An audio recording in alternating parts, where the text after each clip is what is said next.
গরম তেলে কাঁচা আম দিয়ে দেখুন হয়ে যাবে অবাক করা এক রেসিপি। নমস্কার বন্ধুরা, অমৃতাদি কুকিং চ্যানেলে সবাইকে স্বাগত জানিয়ে আবারও হাজির হয়েছি। তো যে সকল বন্ধুরা ইউটিউব চ্যানেল থেকে দেখছেন তারা প্লিজ চ্যানেলটাকে সাবস্ক্রাইব করে আমার পাশে থাকবেন, আর যারা ফেসবুক থেকে দেখছেন তারা পেজটাকে ফলো করে রাখবেন। আর স্কিপ না করে পুরো রেসিপিটি দেখা অনুরোধ রইল, লাইক দিয়ে ভিডিওটি দেখবেন। চলুন রেসিপিটি দেখে নেওয়া যাক। এখানে দেখুন বন্ধুরা, নিয়ে নিয়েছি আমি 4টের মতো আম। দেখুন একটা বাটিতে আমি জল নিয়ে নিয়েছি। তো আমগুলোকে কিন্তু খুব ভালো মতো করে পরিষ্কার করে কিন্তু ধুয়ে নেব। আর দেখুন মাটি লেগে আছে, মানে কাদা মাটিগুলো লেগে আছে, তো পরিষ্কার করে কিন্তু ধুয়ে নিতে হবে। তো আমি কিন্তু কষলে কষলে খুব ভালো মতো করে ধুয়ে নিচ্ছি আমগুলোকে। এরপরে আমগুলোকে জল ঝারিয়ে ঝারিয়ে কিন্তু উঠিয়ে নিচ্ছি।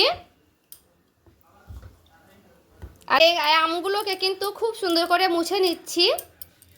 তা আমগুলোকে কিন্তু অবশ্য করে মুছে নেওয়ার চেষ্টা করবেন, মানে একেবারে কিন্তু জলটা ঝারিয়ে নিলে কিন্তু আরও ভালো হবে।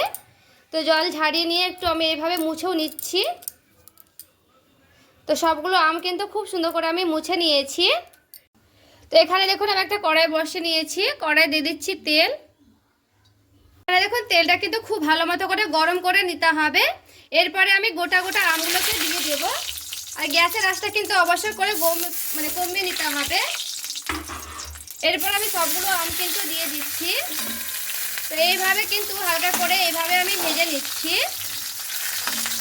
তেলটা কিন্তু এখানে আমি হালকা করে দিয়েছি, আপনারা চাইলে কিন্তু বেশি করে দিতে পারেন। আর এখানে কিন্তু এক পিঠ হয়ে গেলে খুব ভালো মতো করে দুই পিঠই এইভাবে হালকা হালকা করে উল্টে পাল্টে খুব সুন্দর করে কিন্তু ভেজে নিতে হবে।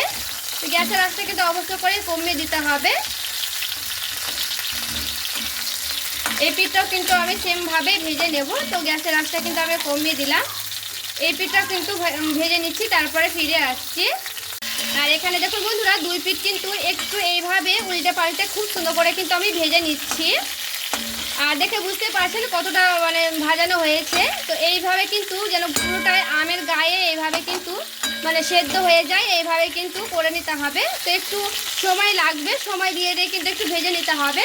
তো আমি এখানে একটু ঢাকা দিয়ে দিচ্ছি। এরপরে আমি ঢাকাটা উঠিয়ে নিচ্ছি। আর দেখুন বন্ধুরা, কি সুন্দর কিন্তু ভাজানো হয়েছে। দেখে বুঝতে পারছেন আমগুলোর কালারটা কেমন চেঞ্জ হয়েছে, পুরোপুরিভাবে কিন্তু চেঞ্জ হয়ে গেছে। এরপরে আমি আমগুলোকে দেখুন উঠিয়ে নিচ্ছি একটা থালাতে।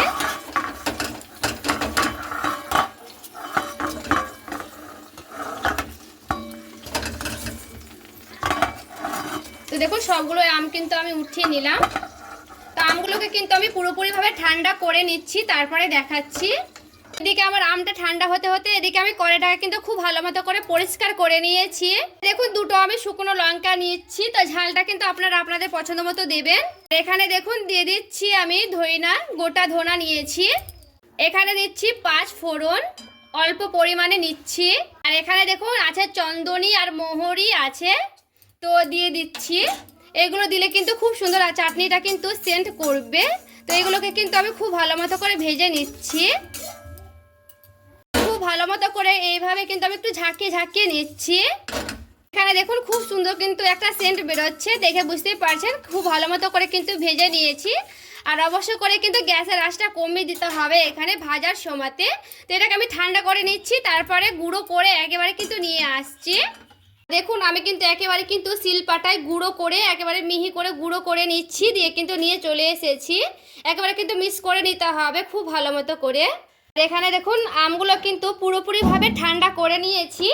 আর পুরোপুরিভাবে কিন্তু ঠান্ডা করে নেওয়ার চেষ্টা করবেন। তো এখানে দেখুন একটু আমি এইভাবে এই যে আমের এই পেছন দিকটা একটু কেটে নিচ্ছি, সুবিধার জন্য যেন বেরিয়ে যায় তার জন্য। তো দেখুন এইভাবে আমি চিপে নিচ্ছি। চিপে নেওয়ার পরে কিন্তু খুব সুন্দরভাবে কিন্তু পড়ে যাচ্ছে, এই যে দেখুন বেরিয়ে যাচ্ছে। এইভাবে কিন্তু খুব ভালো মতো করে কিন্তু চিপে বের করে নিতে হবে। তো এখানে দেখুন আমটা কিন্তু প্রায় আমি আধ ঘন্টার মতো রেখেছিলাম, 30 মিনিটের মতো রেখেছিলাম। তাতেও দেখুন ঠান্ডা কিন্তু পুরোপুরিভাবে হয়নি, যেহেতু তেলে আমি ভেজে নিয়েছি আমগুলোকে। আর দেখুন সবগুলো আম কিন্তু আমি এইভাবেই সেমভাবেই দেখুন এই মুখটা কেটে নিচ্ছি।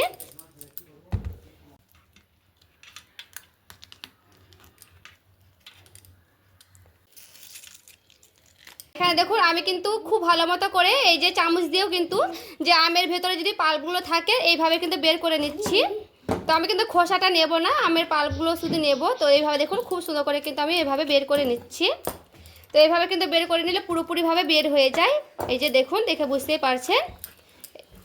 আর একেবারে কিন্তু ভেতর থেকে একেবারে কিন্তু সেদ্ধ হয়েছে, তার জন্য দেখুন কত সুন্দর কিন্তু বেরিয়ে যাচ্ছে। আর দেখুন বন্ধুরা, এই আমের খোসাগুলো কিন্তু ফেলে দেবেন না। আর এখানে দেখুন কড়াইটা কিন্তু আমি আবারও নিয়ে চলে এলাম। দিয়ে দিচ্ছি অল্প পরিমাণে তেল, দিয়ে দিচ্ছি অর্ধেকটা শুকনো লঙ্কা। চাটনিতে কিন্তু তেল অল্পই লাগে, তো দিয়ে দিচ্ছি অল্প পরিমাণে 5 ফোড়ন। পরে আমগুলোকে আমি একেবারে কিন্তু আটে সমেতই দিয়ে দিচ্ছি।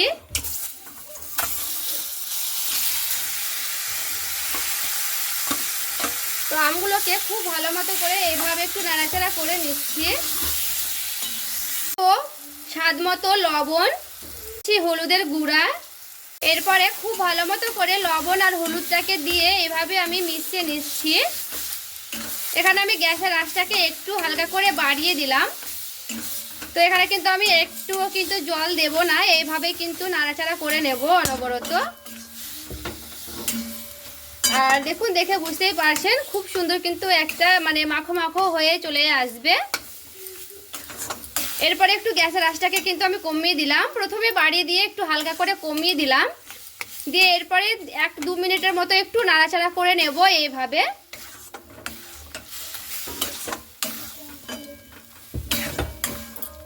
দেখুন 2 মিনিটের মতো কিন্তু খুব ভালো মতো করে একটু নাড়াচাড়া করে নিয়েছিলাম। দিয়ে দিচ্ছি চিনি। চিনিটা কিন্তু আপনারা আপনাদের পছন্দ মতো কিন্তু দিয়ে দিবেন, টক মিষ্টি যেমন পছন্দ হবে।